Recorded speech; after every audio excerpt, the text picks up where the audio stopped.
Welcome everyone. I declare this Audit and Risk Committee open, and Steve, will you lead us through in the opening karakia? Thank you very much. Karakia tātou. Tui ki runga, tui ki rara, tui ki roto, tui ki waho. Tui e tātou ki te tangata, kei te kaupapa o te hui nei, kei te kaupapa o te rangi nei.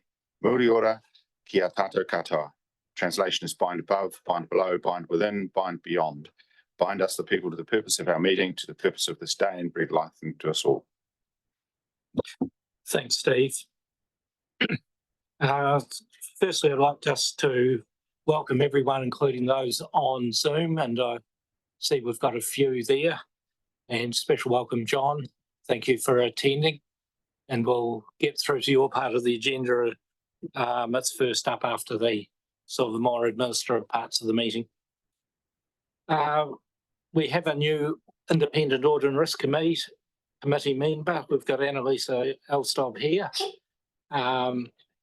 She joins us for an initial 3-year term, and it's really good to have her on board. She brings with us a lot of genuine deep risk experience, more so than probably although she is a chartered accountant, she's sort of specialised into this risk sector. And Annalise, maybe it's appropriate just to briefly give us a quick précis of your last few years. Kia ora.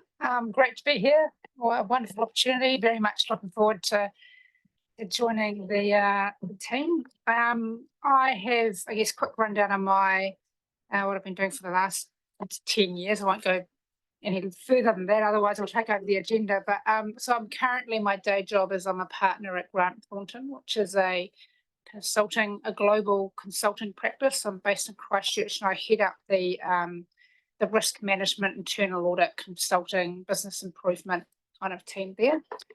Prior to that, I was the Chief Risk Officer for Ngāi Tahu Holdings, but which was actually a group role. So I looked after Ngāi Tahu Holdings, all its subsidiaries, and also interacted with Turunanga, so the top table, so which was an incredible and very valuable role. Prior to that, I then did pretty much, I think, about close to 8 years working in the Christchurch earthquake. So head of risk and assurance there, working for central government, doing the rebuild of, so risk management was very much around major projects, so time, cost, quality, health and safety, and trying to deliver pretty much $3 billion worth of major projects, which are still going in Christchurch, but we're almost there. So yeah, strong, as Graham said, strong risk management background. That's my passion, but am a chartered accountant, so I have a broad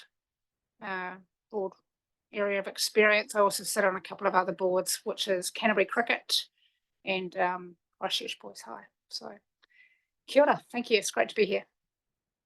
Not to mention chairing the Selwyn District Council Audit and Risk Committee. So pre-flight briefing, we are on Zoom, so the meeting is being recorded and will be available on the Council's YouTube channel in due course. We want to keep microphones muted unless speaking, and if we can just have a hand up, whether it be an online one, and I'll ask Gabby to keep an eye on that for me. Or alternatively, just signal through if you wish to speak. For the Zoom people, if you could manage to turn your microphones off when you don't need them, it would be appreciated. There. Toilets are just outside the doors here, and fire exits are either out the doors here or out through the front entrance, if indeed we need to do that.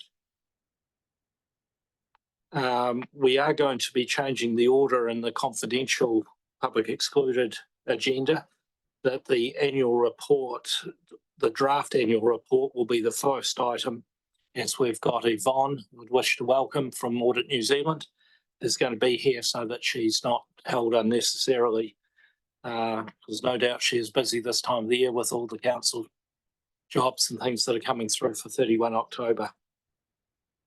We have one apology from Councillor Butler for this meeting. I'd like to move that we accept her apologies and grant a leave of absence for the meeting.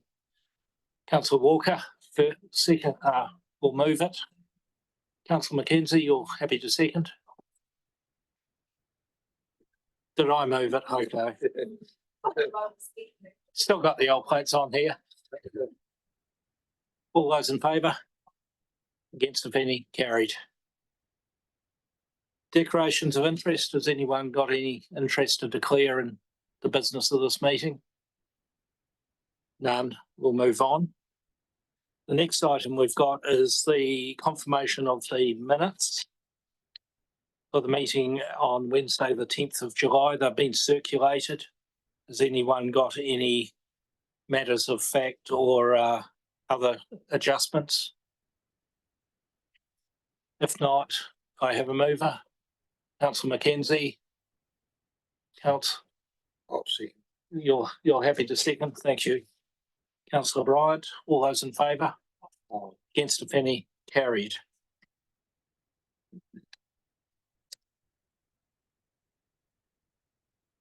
We'll also look at the minutes for the confidential meeting while we're here, which was held after the open meeting on 10th of July. Any comments on accuracy or fact on those?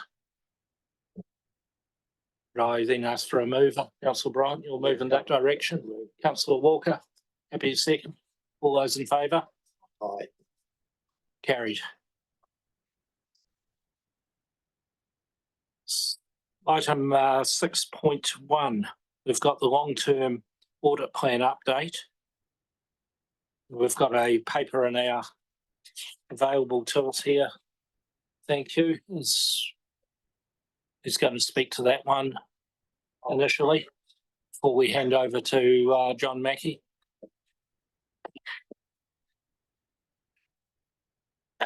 Yes, thank you.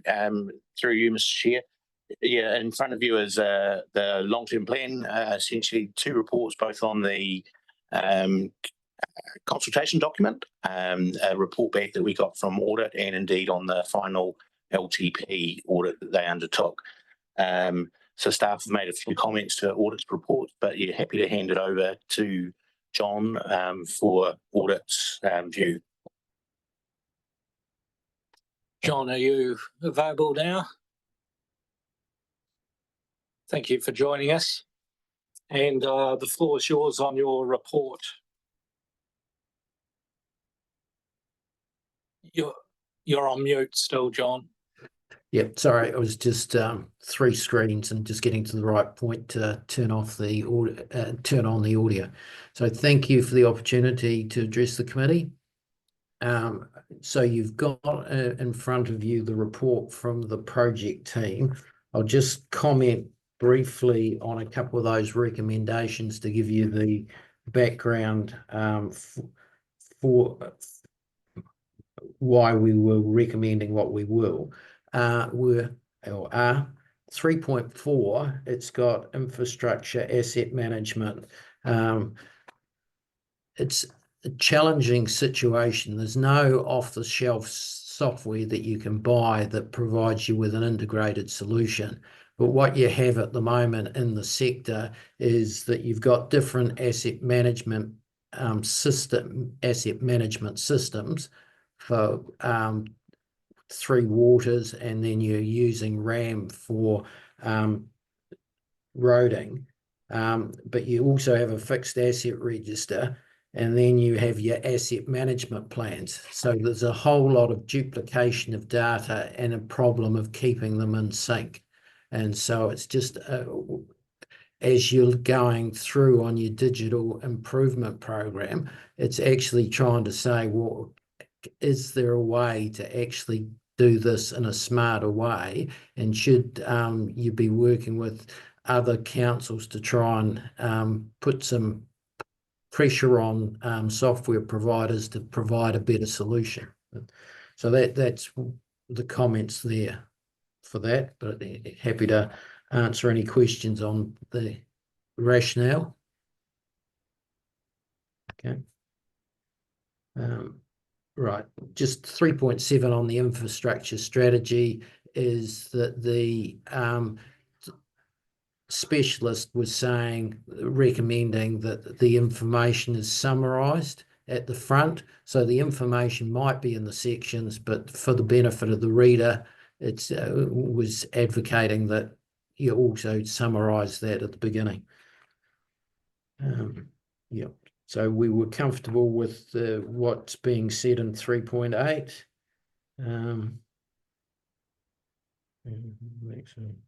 Right. 4.5 is about utilising the resource that sits around the Audit and Risk Committee for the LTP. So what you have is Tasman engages 2 independents. So that gives an independence perspective. But the other reason why we suggest the greater involvement is that the LTP actually sets your future financial report, future not only financial reporting, but your service performance reporting. The targets and forecasts in your LTP is what you're going to be reporting against for the next 3 years. So if you're charged with the responsibility about external reporting, should you not have an involvement in the setting the base for that? It's just the question for the committee. Yeah. Right. So that was the comments on that. Final one was notice the 4.9 that you've got a project underway to look at whether you can improve how you do the preparation of the long-term plan. Is I had advised that I was prepared to assist, give some thoughts there, but I understand that that's not needed, but yeah, I just record that I have made the offer. And just for a background from the committee is I've audited through 5 rounds of LTPs, and I was involved at Christchurch City Council on the preparation of their first one. So in terms of the 2 reports, I noticed that the first one is the finalised version on the CD process, and the second one is a draft which we will finalise once we've got management's final responses. But I'm happy to take any questions on it.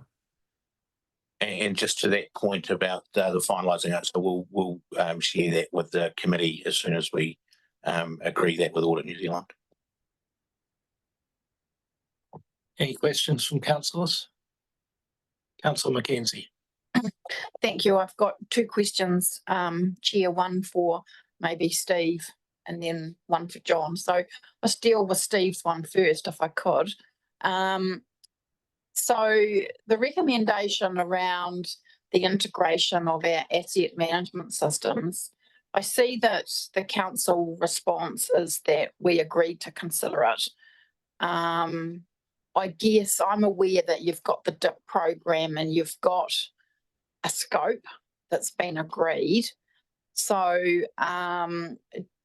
is looking at this within the scope of the DIP program, or if you were to pursue something, would that change the scope of DIP? Through the chair, yes, it's part of the scope. If we were to look at this, or the implications might be that we wanted to bring something forward and therefore change the order in which we might do things. We actually have 3 asset management systems because we have RAM, which we're required to use. We have Confirm, which has got our 3 waters assets in it, and we have Magic, which has got a lot of our parks and reserves type assets in it as well. So we're certainly looking to consolidate 2 of those under the new DIP program when we bring in a new ERP system, and we'd still have RAM, of course. So yes is the answer. Timing is the issue that we would want to discuss actually at a future council meeting, because we've been turning our minds to that already. If I may, through the chair, no, that's good. I mean, we can write down that, integration and all the rest of it, but actually we know that nothing's as straightforward as that. And so we would need to be mindful that we're working within a current fiscal envelope. Yes, it's through the chair. Yes, absolutely. The other thing that I'd add to that, which I failed to say, is that in the earlier stages of our DIP program, we'll bring better reporting. And one of the things that we'll be able to do, hopefully, is report more consistently from disparate data sets. So that goes some way to mitigating what John's spoken of there, but it doesn't necessarily remove that multiple sources of the truth, which I know is the problem that we're trying to solve. Right, and if I may, my question for John, on page 5 in paragraph 4.4, it basically states that audit indicated that asset information, et cetera, were not delivered on time. TDC believes they were delivered on time. Well, this seems like quite a fact-based thing. So how is it that we have, single version of the truth's always good, but we seem to have two versions? So can anybody explain that to me?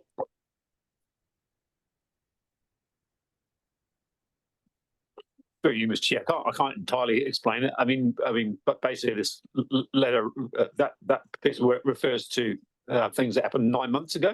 So it's actually, not that necessarily easy to recall exactly what happened in what order when 9 months ago. So so certainly I have no recollection of that asset information being late, and I don't have any record of that. So that's, I guess, hence the the TDC staff comment. If I may, Chair, well, a good point. 9 months, don't expect you to recall, because a lot of information has gone through your head since then. I guess for me, it's kind of important though, because actually, if there is something like this, it all comes down to costing money.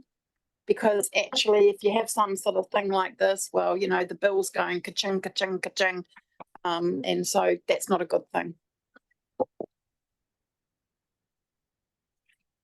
I may just pass a few comments there. I thoroughly agree with the comment on the asset registers and things. However, they've got 67, I think it is, councils, TAs, unitary authorities out there, and every one of them's got exactly the same problem. And it'd be really good if there's some leadership centrally back up into whether that could be incorporated into any Audit New Zealand reports to the OAG to go upwards to say there is a lot of waste through duplication within the sector, and getting some consistent answers that would then provide an integration between the NZTA needs of RAM and everyone else's would be probably the logical answer.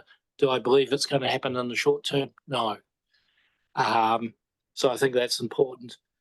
I've been involved in a fair number of LTPs over my career on both sides of the fence, being out involved doing auditing and advising and consulting, and then now in audit and risk committee. And I'd have to say this last LTP, I think, is the most difficult that there's been. John, you've probably done one or two, maybe two more than me. But the amount of change in government and uncertainty, the lateness of NZTA funding arrangements, the transition, the significant changes that the current government were making from where we were going, just made this a really difficult task, not helped by things like you've raised with the integration of the asset systems. And I think that's still going to come up in discussions when we are talking about the draft annual plan, because there's work that's still unable to be finished at this stage in that area. But I'd like to thank you for the work that's been done. This wasn't easy, and I think we need to recognise the team and everyone put best efforts in to try and get us to the right place. You might have a comment on that, John? I agree that it was, apart from the first one, when people were trying to work out what actually was involved, this was the most difficult, because you didn't have a firm base to start off with, because when you're trying to develop a long-term plan, you need to be starting at least a year out, and the uncertainty regarding the three waters meant you weren't starting from a good point. And then, as Chair has pointed out, the government had when you had the new government came in, significantly different philosophy on transport, different approach to Three Waters, and then they were wanting to change and have started the change process on the Resource Management Act and related issues. So yes, it was a very challenging process for everybody involved. Thank you for that. We've got some recommendations set out on page 4. I did have a question. Oh, my apologies. Mr. Chair, I just wondered if I could ask, I'm not sure if it's Matt or John, just about 4.7 and the cost and the extra cost that Audit New Zealand's looking to recover, just how that's all progressing or how that's all come about. Yes, both. I might well be able to answer that because we had some discussions earlier in the day. The matter has been discussed at management level with Audit New Zealand. I understand that a resolution has been agreed. Is that correct? No, through you, Mr. Chair, yes, the outstanding fee has been, matter has been resolved and payments will go shortly to Audit New Zealand. It's fair to say that with all this uncertainty and the change levels and what's going on, that a lot of this was difficult to anticipate. And, so there has been a landing point, I understand, achieved. And we've spoken about some of the uncertainties which made it really difficult back in February or so when we were getting the estimates. The foundations kept moving. Thank you, Mr. Chairman. I'm assuming that all parties are now happy. But it's always difficult to assume. But not anyway. It's like you, I'm assuming that is the case, John. We've reached a resolution. If both parties are unhappy, it probably means it's about the right place. My experience. Excellent. So we've got 3 recommendations, if we can pop that up on screen up there. First one is that the Audit and Risk Committee receives Move, Mr. Chair. You're happy to move all 3? Yep. Yes. Councillor Bryant? And Elisa, you're happy to second?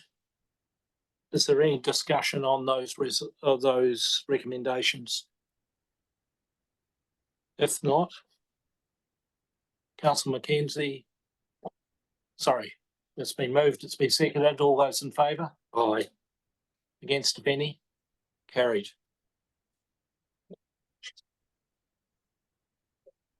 Okay, the next item is 6.2 on page 44 of our papers.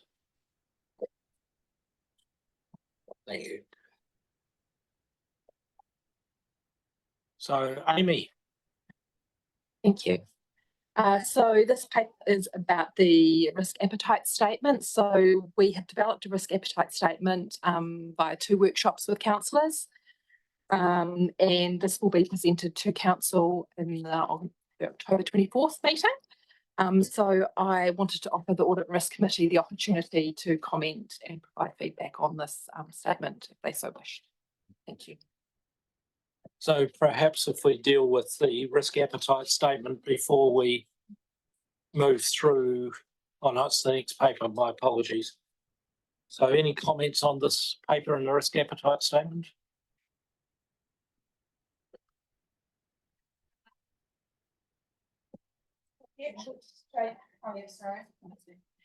So we're taking questions and comments for the actual statement, or this is really good, Amy, and I have, as I alluded to before, I love all things risk, and I have facilitated many risk appetite sessions, and getting risk appetite right is actually really hard. I think it's easy to get some nice colours on a piece of paper, but well done for facilitating the workshops, because I imagine that there would have been a lot of good, robust korero going on, and being able to actually get a output from that is great. I guess my comments are, which is more around next steps. So what good risk appetite looks like is it just a once a year program where we have some nice colours on a piece of paper and put it in a drawer? Is how do we make it a living document? What does it actually mean? Now we've done this, how does it actually live in these chambers and the way that we actually work.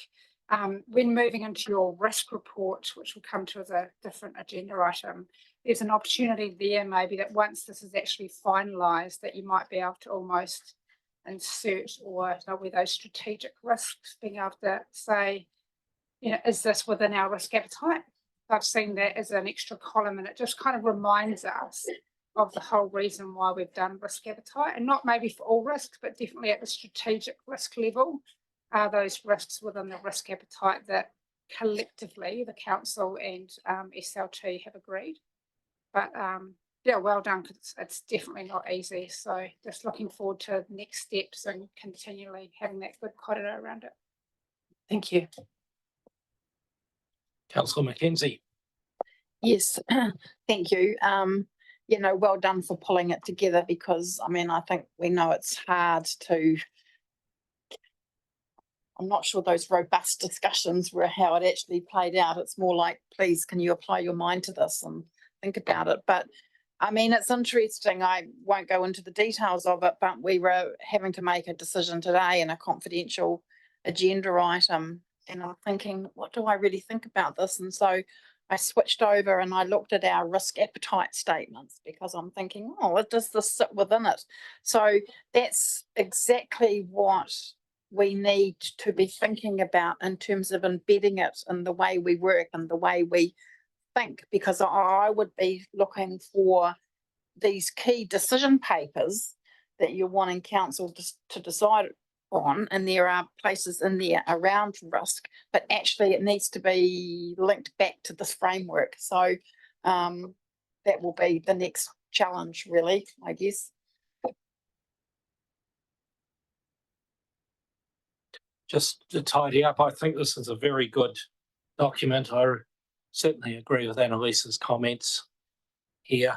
And the rubber hits the road when you start getting exact situations coming up and actually saying, but hang on, we're taking a less conservative option because perhaps cost-based, but generally the more risk you manage, the more cost there is. However, there can be bigger risks if you take a less conservative approach and balancing that up. And when we start identifying where there is a disconnect between our stated risk appetite and the actions on a particular situation that we take, to go and explore, are we taking the wrong decision, or is our risk appetite actually different to what we documented? So this is an evolving thing over time. And we will start questioning and thinking about some of the decisions we're asked to look at in terms of, is there a mismatch between what we're doing and our stated appetite, and which is actually the case, or is this a valid exception? So looking forward to the next steps. So thank you. Recommendations we have, they're up on screen, that we receive the risk appetite report and we recommend to council the adoption of the risk appetite statement, noting that this is the current version of the truth and this is going to be evolving over time. Do I have someone to move that? Yeah. I just wonder, in terms, if I may, Chair, from this committee, whether we could strengthen that a little bit to actually support how to embed it within the council's way of working, so that actually when it comes to the council to adopt it, the council also will get the information about how it will be embedded within our systems and processes. Because we don't just want it to be adopted, we want to embed it in the way that the council works. So I'm just questioning whether something coming from this committee could actually strengthen that. Could I suggest on that as a way forward, and suggesting that we add a 3 on there, and that the Audit and Risk Committee asks the risk function to come back with a further paper on how this will now be embedded, rather than, because I don't think the information will be available to be put together for the next council meeting and this gets us partway down the track. Yeah. Do I have any comments from? So have we got perhaps some nice wording from a wordsmith, and you're able to do some typing there? If I so recommends that I was put a starter for 10 up. Recommends that the Audit and Risk Committee receive further reports on how this will now be embedded into council processes.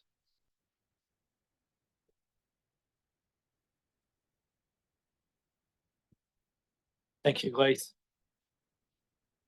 Through the chair, should that be requests? Requests.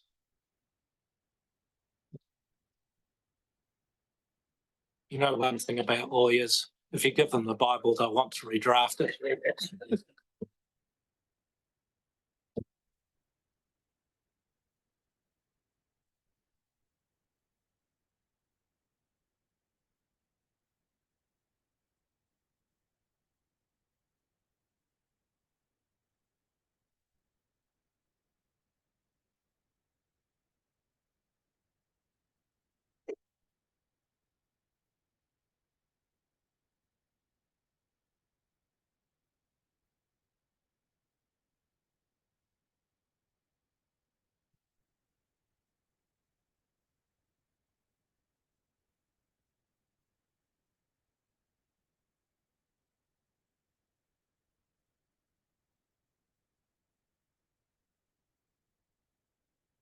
I'll give everyone a second to read that, and then I will request a mover and seconder again.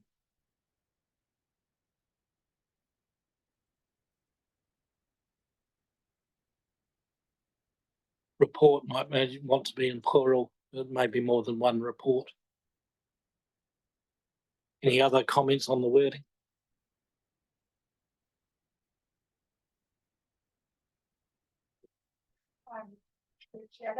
It's not onerous. I'm actually thinking it's almost almost a one pager. Next steps. So how do we actually implement this across council, across down and up through council? And it goes. The risk management team will do the following.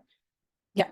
Yes. So it's not a whole lot of work that first, and I can definitely help you with that if you want some ideas on how. And as an example, it would be that the risk appetite is actually part of the audit risk committee pack, so that every time we're having korero within the hui, we actually are reminded. It's like when you had a meeting earlier today, you kind of, oh, that's right, to risk appetite. So it's a living and implementing it into your risk reporting.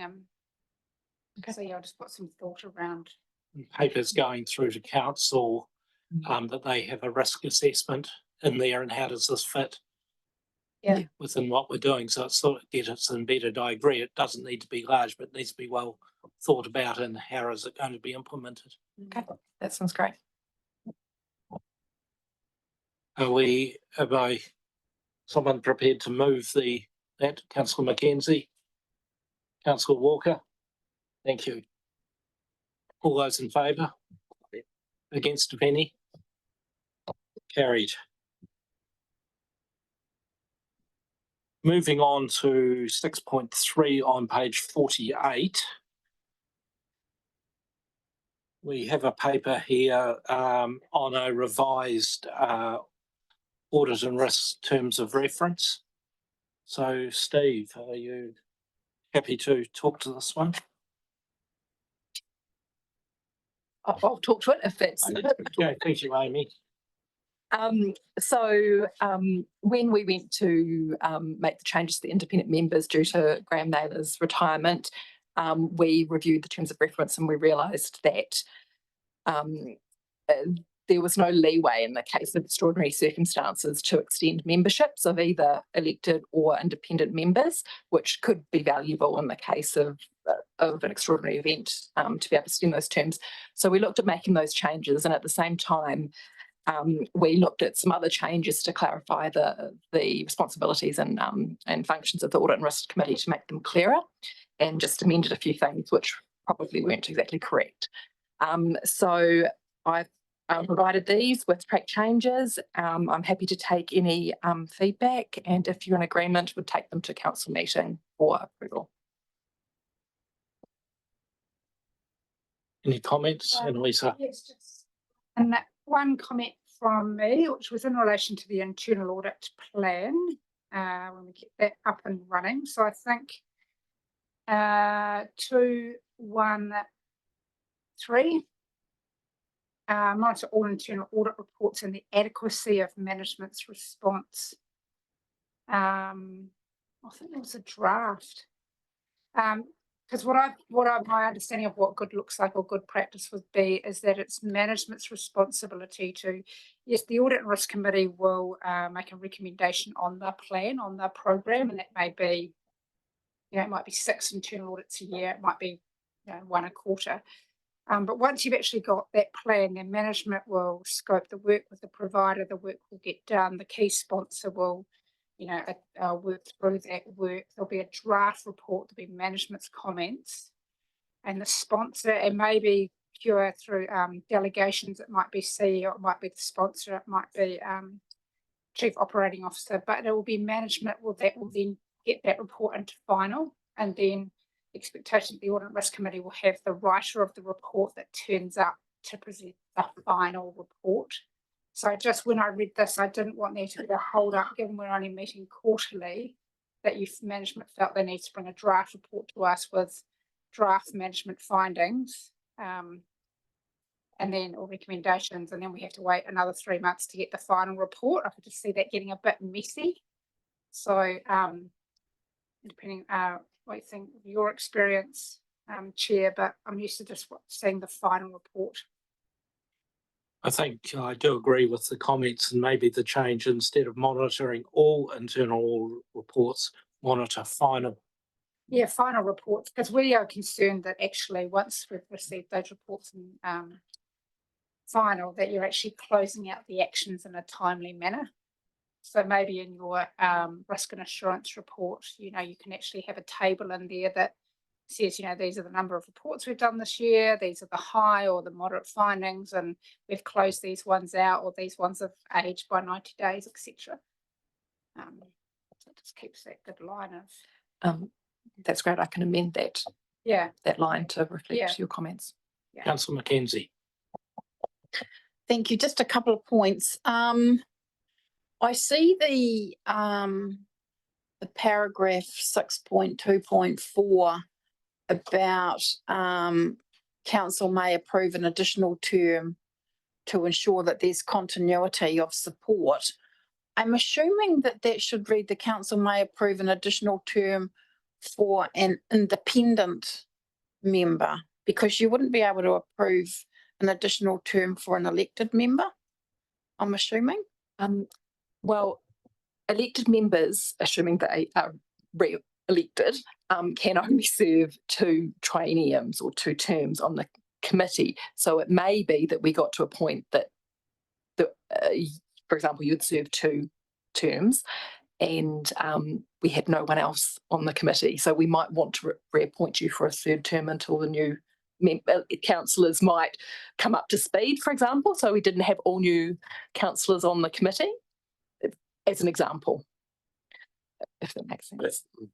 I'm not sure that's quite right, Councillor, for you, Mr. Chair.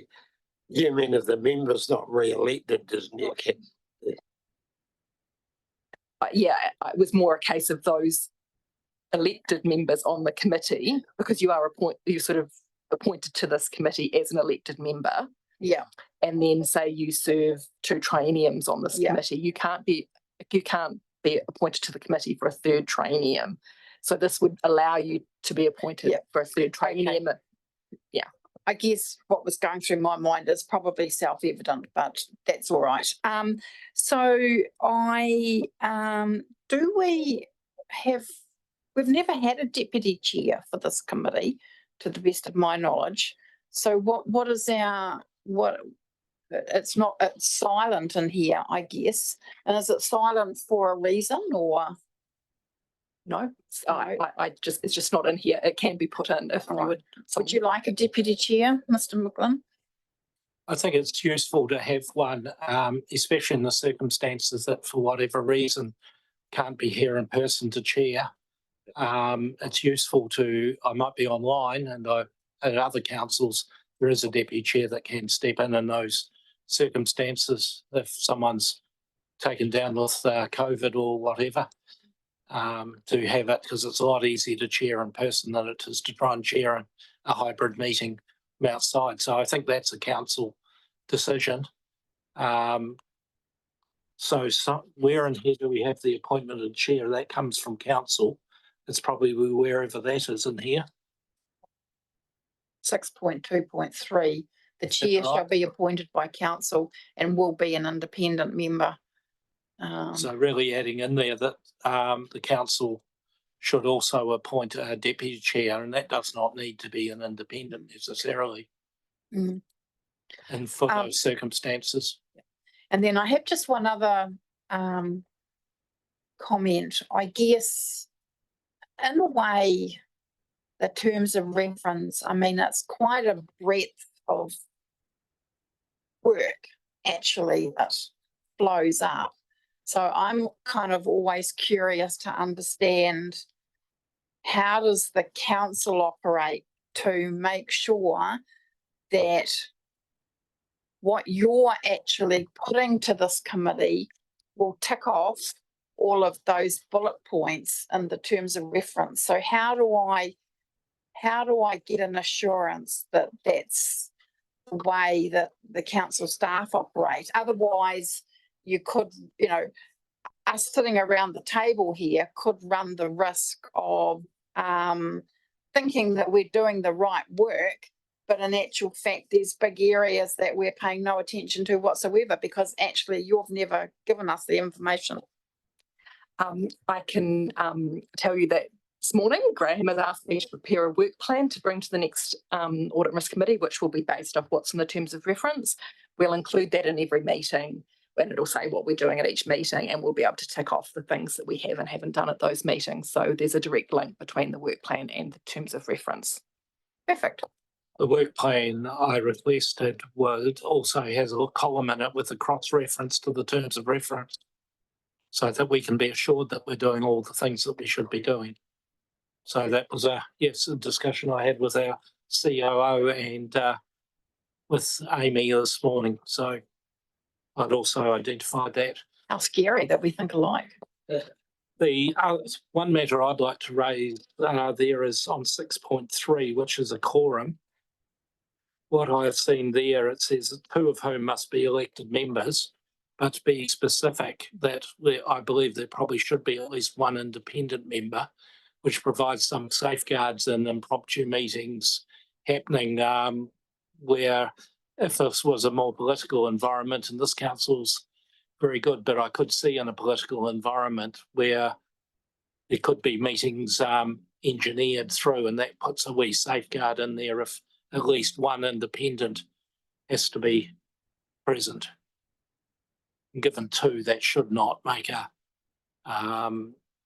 should not become an issue to have one or other of the independents available. But having a slight interest in that, it's probably a matter for council ultimately. But so maybe the councillors may have a view on that amendment. No, I agree with that. Good idea. It is consistent with other audit and risk committees that I'm on. Excellent. Any other comments? Get in the spring of things on the next meeting, I promise. Health and safety. So a little bit from my own understanding, but understanding the roles and responsibilities of health and safety for this committee compared to what full council does. Remembering that PCB ultimately sits for full council, so maybe that might be just me coming up to speed offline, but I'd like to understand what's different between maybe the constitutional what full council does and then the expectation of what the subcommittee does, and that might be around site visits, and because there's that false security sometimes. Some organisations think they can abdicate to a subcommittee, but actually you can't. And the other thing is around occupational health. So I think now in health, safety and well-being, which is kind of the correct sort of term for the scope of work and risk that we need to be concerned with, is I'd like to have an understanding, and again, it can be an offline thing, around the work that we do around psychosocial health, which might be the new term for occupational health, but that's all the work around, I guess, mental health. And I've personally done a lot of work in this area from a risk perspective, and I've been through work safe investigations around psychosocial health. So, you know, some organisations will have a psychosocial risk register, and that's not just one line that says mental health. It's actually, there could be 20 different types of psychosocial risk in that risk register, that we as an organisation understand all the different types of triggers and pressures that we place on our kamahi. So, again, that's great for this term as a reference, but once we get more into it, I'd just like to kind of understand, you know, the work in the mahi that we do around psychosocial health, because yes, we operate in a highly critical risk safety element, but I imagine just going through the long-term plan and annual report, you know, there's a lot of psychosocial risk we also put on our kamahi that would be good to get an understanding of the work we do around that. We can definitely So bring you with offline more or, information. but maybe Yeah. just that it might be good just to understand, make sure that when we do sign this off, that there's clarity between council and audit and risk. Thank you. Any other comments? Just a question I made, Mr. Chairman, just in relation to the independent member for a quorum. How are we proposing? Will that be from a resolution of council or this committee to amend 6.3, or can we just amend that? I think we can make the amendment, because all we're doing is then recommending this to council. Council then has the ultimate power to amend again. Would be my understanding. Councillor Walker. Yeah, thank you. Through you, Chair. So you'll add the deputy chair in there as well. Because when I started on this risk and audit in my first term on council, we actually had a councillor who was the chairperson. So I think some of this wording has been changed since, which I agree that there should be a deputy chair in there. So if you're going to add having an one of you guys, independent as part of the quorum, then I think you should be adding all these changes in at the same time. Through the chair, I'll make some changes to the resolution that clarify the amendments you'd like to make prior to it going to council. So I'm just going to do that now, and you can put it up on screen. Sounds like a lawyer rewriting the Bible, and I'm very grateful that you're doing so.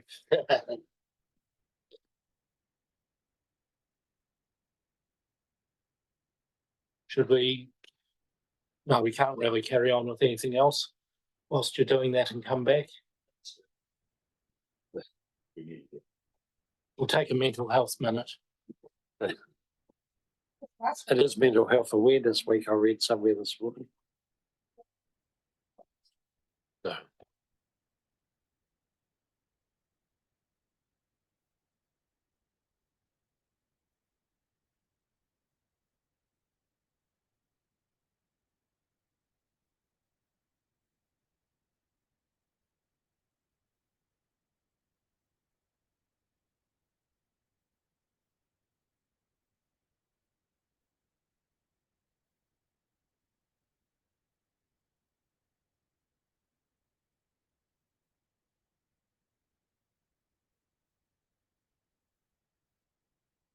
Can I just check, Annalisa, would you like us also to make the resolution so that it includes a note of the relationship between the Audit and Risk Committee and full council with respect to health and safety and wellbeing? Probably take that offline. Okay. It's probably more just my understanding. No.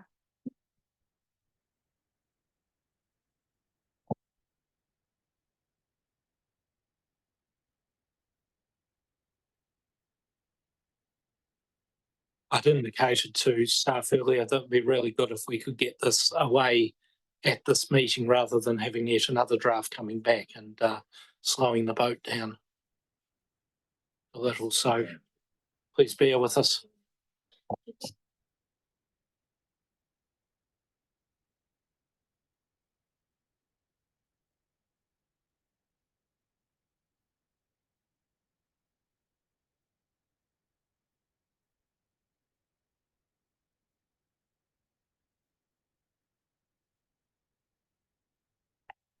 Just give everyone a moment to read this.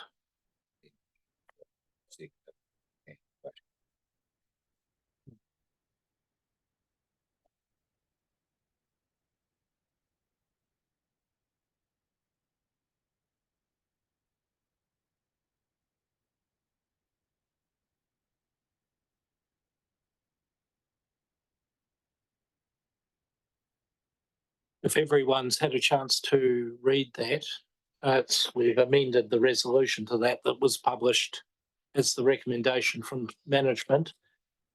Is someone prepared to move that amended resolution? Councillor Mackenzie. Second, Councillor Bryant.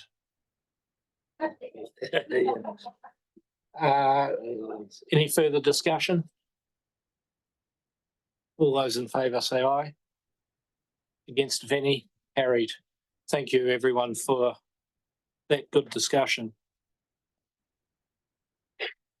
Our next resolution is to move into our confidential public excluded session.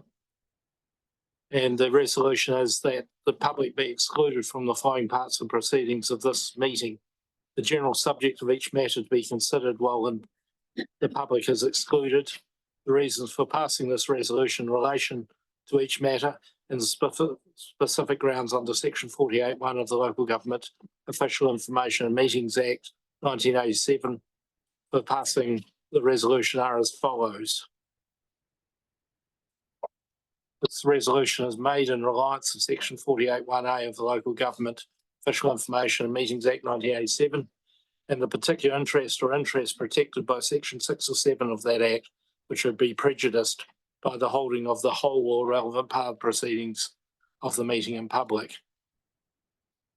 So that the Audit and Risk Committee confirms, well, the details of the confidential reports, draft annual report, which is clause 4 of the motion, requires the addition of a member to conclude whether outstanding matters have been resolved. So at the moment, this report is in draft and may be subject to change. So, and will be adopted by the council on the 31st of October if timetabling allows. The risk and audit report, where there's confidential information with persons, etc. Cybersecurity update for obvious reasons.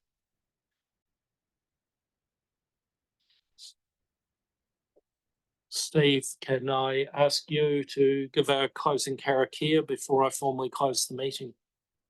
Thank you, certainly. Kia hiki te korora, kia wātea ki mama te manawa o te tangata. Kia u ki te ara o tātou e ora nei, ka rongo ki runga, ia tīna, ue tākia. Thank you. It's 3:27. I declare the meeting closed. Thank you. Thank you, Graham.